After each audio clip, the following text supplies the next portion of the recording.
semuanya, kelas 6 yang soleh dan solehah. Mudah-mudahan kita semua selalu dalam keadaan sehat walafiat.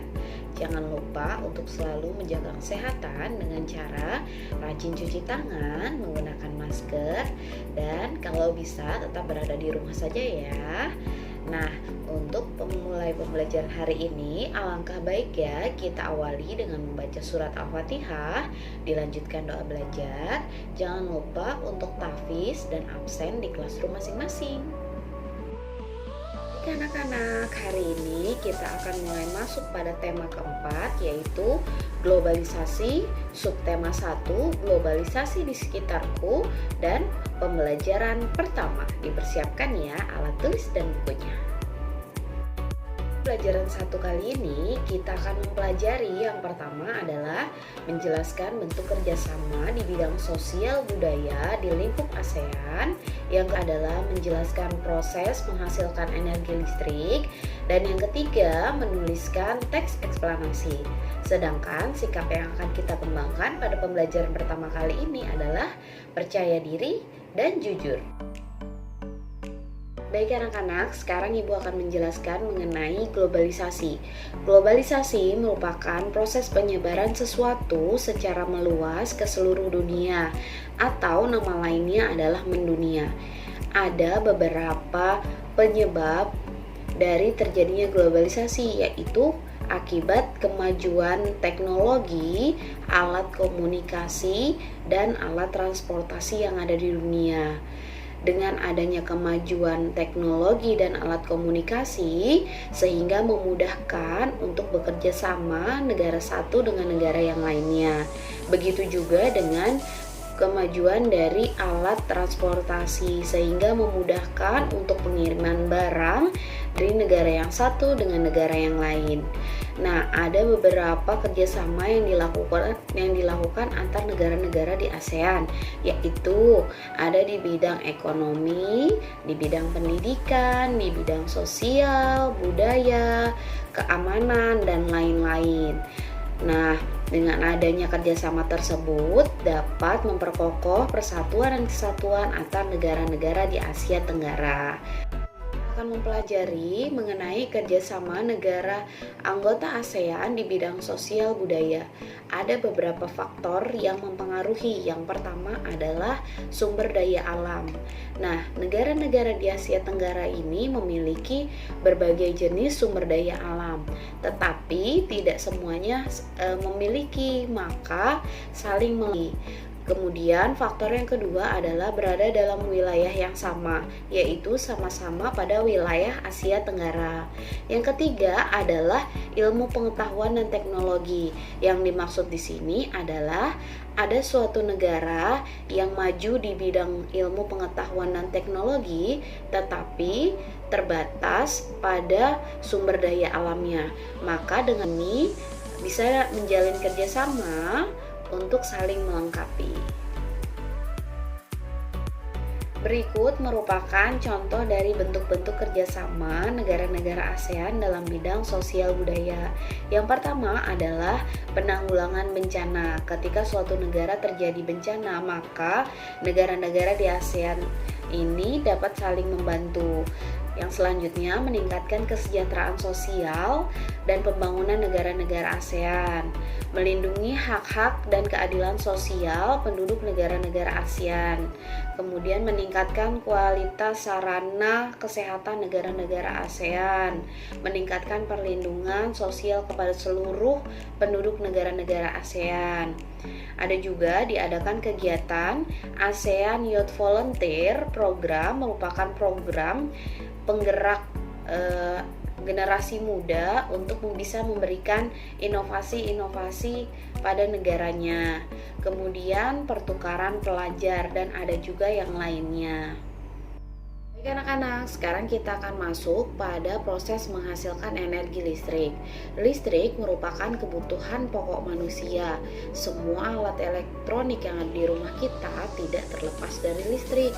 Kita harus tahu bagaimana PLN bisa menghasilkan listrik. Listrik sumbernya dari alam, bisa dari air atau dari sumber daya alam yang lainnya. Kemudian sumber daya alam tersebut ditampung, kemudian dialiri sampai pada turbin. Kemudian turbin tersebut bergerak dan menggerakkan generator.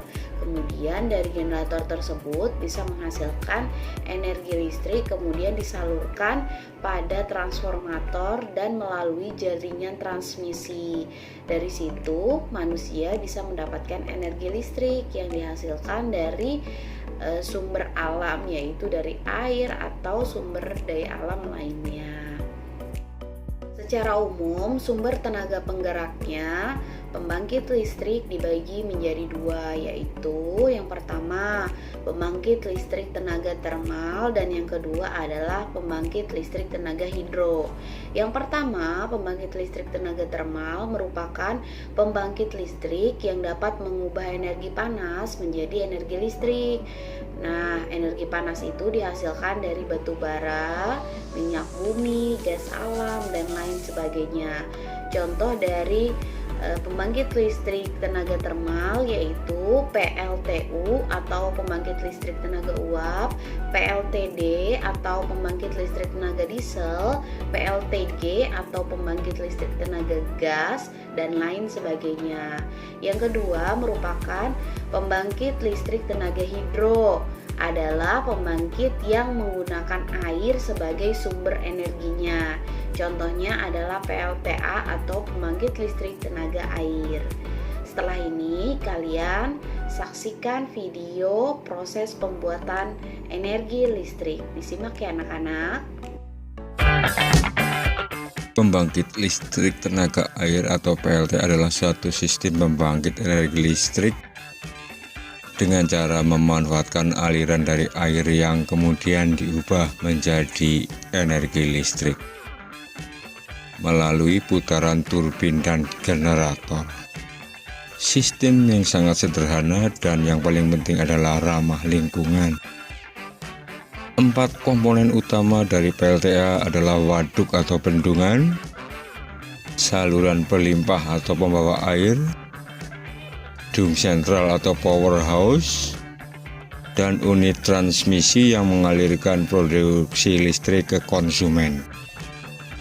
Bentuk utama dari pembangkit listrik jenis ini adalah motor yang dihubungkan ke turbin yang digerakkan oleh tenaga kinetik dari air.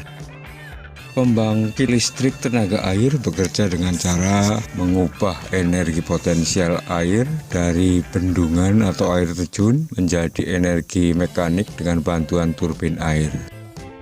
Dan dari energi mekanik diubah menjadi energi listrik dengan bantuan generator. Bendungan berfungsi menaikkan permukaan air untuk menciptakan tinggi jatuh air. Selain menyimpan air, bendungan juga dibangun dengan tujuan untuk menyimpan energi.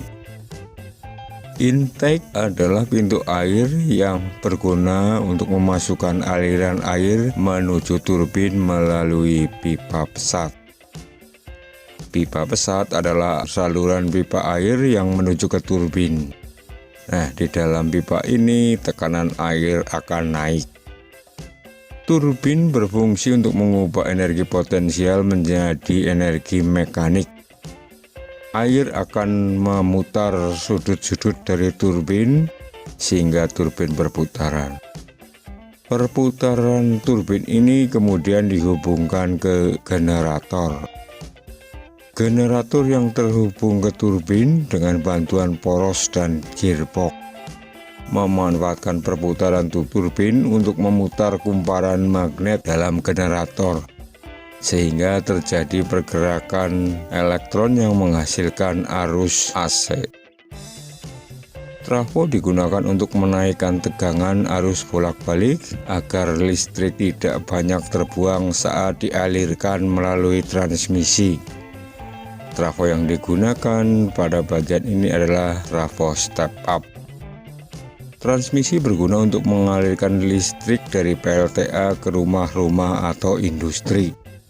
Sebelum listrik dipakai oleh rumah atau industri, tegangannya diturunkan lagi dengan trafo step down. Beberapa keuntungan yang diperoleh dari pembangkit listrik tenaga air adalah antara lain sebagai berikut. Dibandingkan dengan pembangkit listrik jenis yang lain, PLTA ini cukup murah karena menggunakan energi alam. PLTA juga tidak menimbulkan pencemaran. PLTA dapat dipadukan dengan program lainnya seperti irigasi dan perikanan. PLTA juga dapat mendorong masyarakat agar dapat menjaga kelestarian hutan dan ketersediaan air juga terjamin. Selanjutnya yaitu teks eksplanasi. Teks eksplanasi merupakan teks yang berisi penjelasan informasi yang fenomenal yang ada di lingkungan kita atau di sekitar kita. Susunan dari teks eksplanasi tersebut adalah pada paragraf pertama merupakan pernyataan umum, pada paragraf kedua merupakan fakta atau pembuktian, pada paragraf ketiga berupa simpulan atau pesan. Jadi kalian bisa membacanya ya pada buku-buku pena atau buku tematik. Baik anak-anak, cukup sekian materi yang bisa Ibu sampaikan. Setelah ini kalian bisa langsung mengerjakan latihan soal dalam buku pena dan tematik, kemudian dikirim melalui Classroom. Terima kasih anak-anak, semoga bermanfaat. Wassalamualaikum warahmatullahi wabarakatuh.